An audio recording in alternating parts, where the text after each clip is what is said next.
Welcome first grade artists. Today we're going to be making some first grade Zentango quilt squares. Our guest teacher today is Stevie. He's one of the bearded dragons that I'm fostering right now. He has some eye issues, but he is ready to help. So what we're going to do is, you can see my example here, and what I did is I did a whole bunch of different Zentango patterns, which you can see here. And so what I'm going to do is I'm going to show you how to make that. So what you're going to need is a piece of paper. Now the easiest thing I think to do is if you take just a regular 8.5 by 11 piece of paper, and then what I did was I measured 8.5, so that was 8.5 on this side and 8.5 on that side. Okay, and then I cut it, and then I made a square. Okay. So to go ahead and get started, here's what I am going to do. So here's my square here, and you're going to go ahead and you're going to take your Sharpie. Okay, buddy, do you want to eat something? There you go. Yeah, okay. So what you're going to do is you're going to go ahead and start and make some curved lines. So I'm going to go 1, 2, 3, it doesn't matter where you do it, 4, 5, so I have 1, 2, 3, 4, 5, 6, 7 sections there. I think I want to maybe between 10 and 12. So I'm going to just do a few more. And I think that's pretty good. Now, in order to get the quilt look, what you do is you take your marker or your Sharpie or whatever you're using, and you're going to go ahead and make these tiny little lines. I'm going to take a wood break a little bit because Stevie's like, where's my food? There you go, buddy.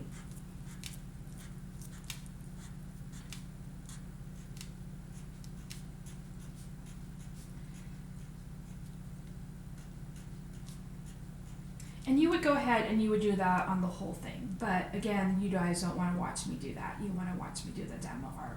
So you can see on the finished one, I had done that on all of the different areas. Okay, so now, wow, he is hungry today. Here you go, buddy. Yeah? Okay.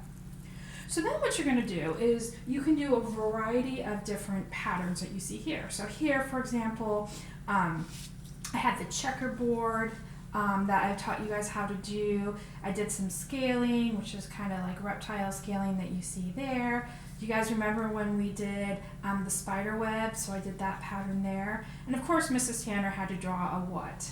A cat, of course.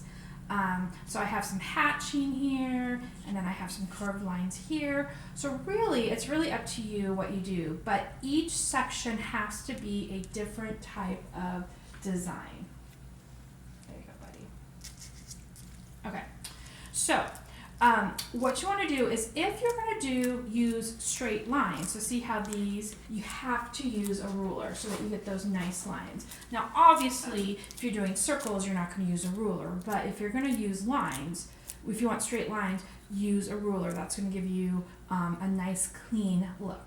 Okay, so, and the other thing I want to tell you is that when I did mine, I used thin Sharpie and I used thick Sharpie. So the thin Sharpie gave me these really fine lines here, and I used the thin Sharpie over here too. The thick gave me these darker lines here. So as you can see, it's two different types of looks, okay? So you want to use the right tool for the right job. If I'm filling in these squares here, I'm not going to want to use the thin Sharpie because that's going to take me forever to do, right? So use the right tool for the right job, okay? So if my first thing that I'm going to do is use a ruler, okay, and I'm going to go ahead and I am just going to go ahead and make the checkerboards that we've done before. So I'm going to take my ruler here, and remember, I press against the ruler to get that nice line.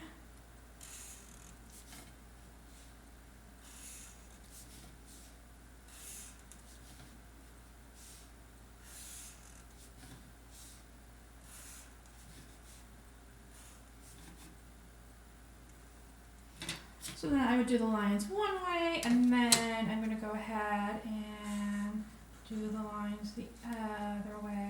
am I doing, Stevie?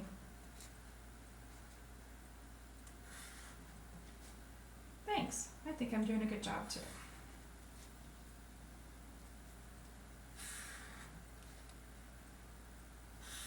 So see how I press my marker against the ruler, and that way it doesn't slip and I get those nice straight lines.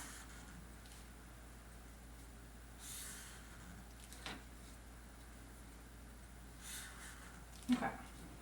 So then, remember when we're doing checkerboard, we color in one section, and I'm being a color detective and coloring that in really nice. I skip, I do another section.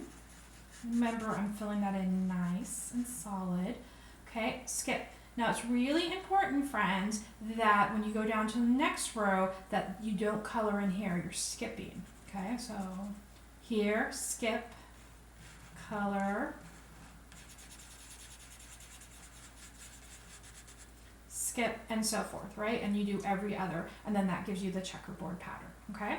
So that's how you would go ahead and do that, and that's just a review there. So if we look at this one here, so you see how I made these here? That I did with the thin Sharpie. So I wanted to show you just kind of that look that you can get by using a thick versus thin Sharpie. So I'm gonna go ahead, and this time when I do it, I make my lines really close to each other, right? So I'm gonna go like that, and I barely move the ruler,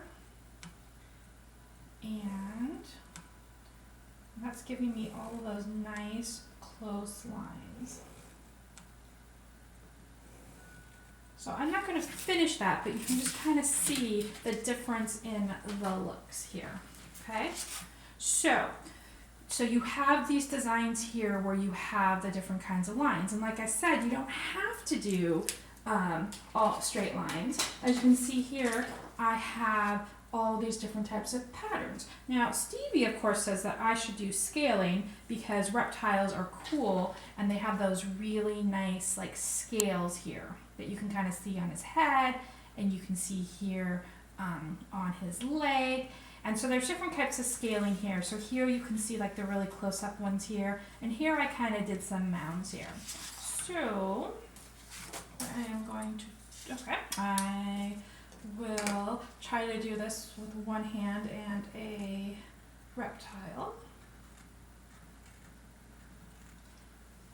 And you're going to try to keep it consistent. It doesn't have to be, but you don't want to start off small and then by the time you get to the end you have these huge, huge mounds, because that's not going to look right.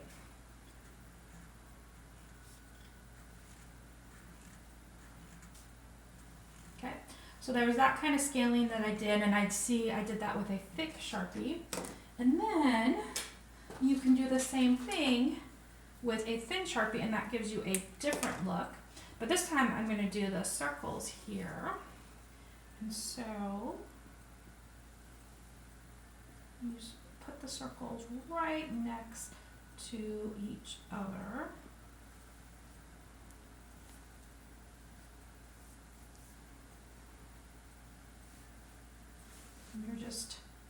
And I suggest if you do something like this, that you do it, see how Miss Tanner did that in a small section. You don't want to do it in a really big section because that's going to take a long time to do.